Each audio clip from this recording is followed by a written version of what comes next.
Welcome to success ગુરુ ધોરણ 10 વિષય ગણિત.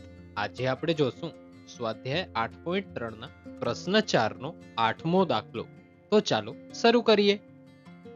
દાખલાની રકમ છે કાઉન્સમાં sin a વત્તા cosec a કાઉન્સ પૂરો આખાનો વર્ગ વત્તા બીજા કાઉન્સમાં cos a વત્તા sec a કાઉન્સ પૂરો આખાનો વર્ગ બરાબર 7 વત્તા tan નો વર્ગ a વત્તા cot નો વર્ગ a.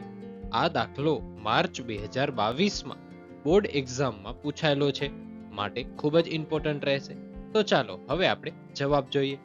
આમાં આપણે કરવાનું શું છે? ડાબી સાઈડ બરાબર જમણી સાઈડ એ સાબિત કરવાનું છે. તો સૌથી પહેલા તો એમાં જે ડાબી સાઈડ છે તે લખી લઈએ.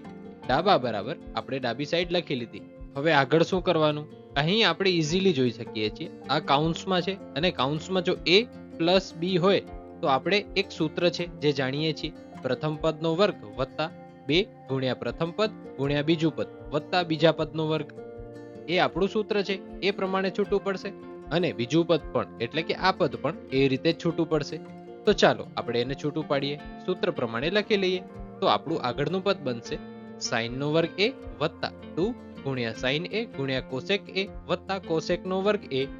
પછી બીજું પદ શરૂ થાય છે, બંને વચ્ચે વત્તાની નિશાની છે એ એમની એમ. પછી cos નો વર્ગ a વત્તા 2 ગુણ્યા cos a ગુણ્યા sec a વત્તા sec નો વર્ગ a. આમ આપણું છૂટું પડશે. હા, એટલે સુધી તો આપણે આવી ગયા. હવે આગળ વધવા આપણે ત્રિકોણમિતીય નિત્યસમનો ઉપયોગ કરશું. આપણે જાણીએ છીએ cos નો વર્ગ a વત્તા sin નો વર્ગ a બરાબર 1 થાય. તો આપણે એની જગ્યાએ 1 મૂકીએ અને બાકીનું એમનું એમ રાખીએ. તો આપણું આગળનું પદ થશે 1 વત્તા 2 ગુણ્યા sin a ગુણ્યા cosec a વત્તા cosec નો વર્ગ a વત્તા 2 ગુણ્યા cos a ગુણ્યા sec a વત્તા sec નો વર્ગ a. હા, એટલે સુધી તો આવ્યા. હવે આપણે જાણીએ છીએ sin a અને cosec a એકબીજાના વ્યસ્ત છે. એકબીજાના વ્યસ્તનો અર્થ એ થાય કે એકબીજાના વિરુદ્ધ છે. ધારો કે sin a x હોય તો cosec a 1/x હોય, એ મતલબ થયો. તો જ્યારે પણ વ્યસ્તનો ગુણાકાર કરીએ ને ત્યારે જવાબ આવે 1. કઈ રીતે એ પણ સમજીએ. જો આપણી પાસે sin a બરાબર x હોય તો cosec a બરાબર કેટલો થાય? 1/x. હવે બંનેનો ગુણાકાર કરીએ તો શું મળે આપણે? x ગુણ્યા 1/x. તો x અને x તો ઉડી ગયા, તો આપણે મળ્યો 1. તેવી જ રીતે cos a અને sec a પણ એકબીજાના વ્યસ્ત છે, તો એનો પણ આપણે ગુણાકાર મળશે 1. તો જ્યાં આપણે sin a અને cosec a લખ્યું છે એ બંનેનો ગુણાકાર તો 1 થઈ જશે. તેવી જ રીતે cos a અને sec a લખ્યું છે એ બંનેનો ગુણાકાર પણ 1 થઈ જશે. તો આપણે આની જગ્યાએ 1 મૂકી અને આગળનું પદ લખીએ. તો આપણું આગળનું પદ થશે 1 વત્તા 2 ગુણ્યા 1 વત્તા cosec નો વર્ગ a વત્તા 2 ગુણ્યા 1 વત્તા sec નો વર્ગ a. હવે આપણે આ 2 ગુણ્યા 1 કરીએ તો આપણે મળે 2 અને અહીં પણ 2 ગુણ્યા 1 કરીએ તો આપણે મળે 2.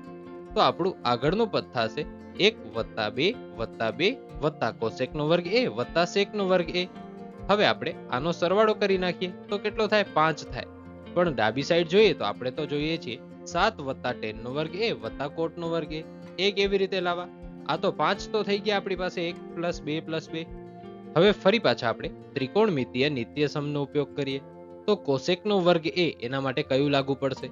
cot વત્તા 1 મૂકી શકીએ. તેવી જ રીતે sec નો વર્ગ a બરાબર 1 વત્તા tan નો વર્ગ a મૂકી શકીએ. તો ચાલો હવે આપણે તે મૂકીએ. આ સરવાળો તો 5 થઈ ગયો, તો એને 5 લખશું ને આગળનું પદ લખીએ. તો આપણું આગળનું પદ થશે 5 વત્તા cot નો વર્ગ a વત્તા 1 વત્તા 1 વત્તા tan નો વર્ગ a. આ પાર્ટ આવ્યો cosec ના વર્ગ a માંથી, આ પાર્ટ આવ્યો sec નો વર્ગ a માંથી. તો આપણો જવાબ થઈ જશે 7 વત્તા cot નો વર્ગ a વત્તા tan નો વર્ગ a. અહીં પદ ઊંધા છે તો આપણે જેવી રીતે જમણી સાઈડ આપેલું છે એવી રીતે લખીએ. તો આપણે ડાબા બરાબર જવાબ મળી જશે. તો લખી નાખીએ 7 વત્તા tan નો વર્ગ a વત્તા cot નો વર્ગ a બરાબર જમણી સાઈડ એટલે કે જમણી બાજુ. આના સાથે આપણો દાખલો અહીં પૂરો થાય છે. Thanks for watching.